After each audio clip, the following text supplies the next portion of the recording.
رکو رکو رکو رکو رکو، ایک چھوٹی سی حدیث سنتے ہوئے جاؤ۔ اس حدیث میں آپ کو پتہ چلے گا کہ اللہ تعالیٰ نیتوں پر کتنا زیادہ ثواب عطا کرتے ہیں۔ حضرت ابن عباس رضی اللہ عنہ سے روایت ہے کہ رسول اللہ صلی اللہ علیہ وسلم نے ارشاد فرمایا، اللہ تعالیٰ نے نیکیوں اور برائیوں کے بارے میں ایک فیصلہ فرشتوں کو لکھوا دیا۔ اس کی تفصیل کچھ یوں بیان فرمائی کہ جو شخص نیکی کا ارادہ کرے اور پھر کسی وجہ سے نہ کر سکے، نیکی کا ارادہ کرے اور پھر کسی وجہ سے اس کو نہ کر سکے،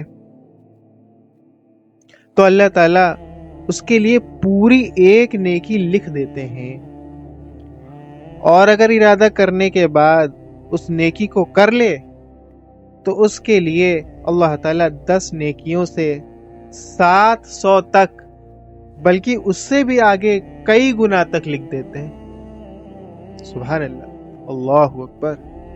اور جو شخص کسی برائی کا ارادہ کرے، پہلے تھا نیکی کے بارے میں بتایا، اب برائی کے بارے میں، اور جو شخص کسی برائی کا ارادہ کرے اور پھر اس کے کرنے سے رک جائے، ارادہ کیا لیکن رک گیا، تو اللہ تعالیٰ اس کے لیے پوری ایک نیکی لکھ دیتے ہیں۔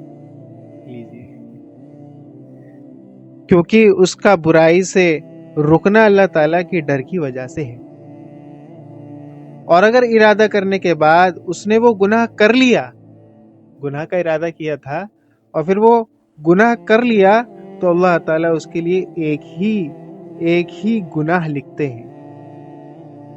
لیکن نیکی میں کیا تھا کہ نیکی کا ارادہ کیا تھا اور نہیں کر پائے، پھر بھی اللہ تعالیٰ نیکی کا ثواب دے رہے ہیں، اور نیکی کا ارادہ کیا اور کر بھی لیا تو 10 سے لے کے 700 اور اس سے بھی کئی گنا تک۔ ایسے عدل کا تقاضا تو یہی تھا، اللہ چاہتے تو گناہ میں بھی ایسے ہی کر دیتے کہ ایک گناہ کرا تو اس کو کئی گنا تک لکھ سکتے تھے، لیکن نہیں، اللہ کی رحیمی دیکھیے آپ۔ اللہ تو اللہ ہے میرے بھائی، اللہ تو اللہ ہے، کیسا پیار کرتے ہیں۔ اللہ ہم سب کو اس کی سمجھ عطا فرما دے۔ کمنٹ میں آمین لکھیں، لائک کریں، سبسکرائب کریں، فالو کریں۔ جزاک اللہ۔ السلام علیکم ورحمۃ اللہ وبرکاتہ۔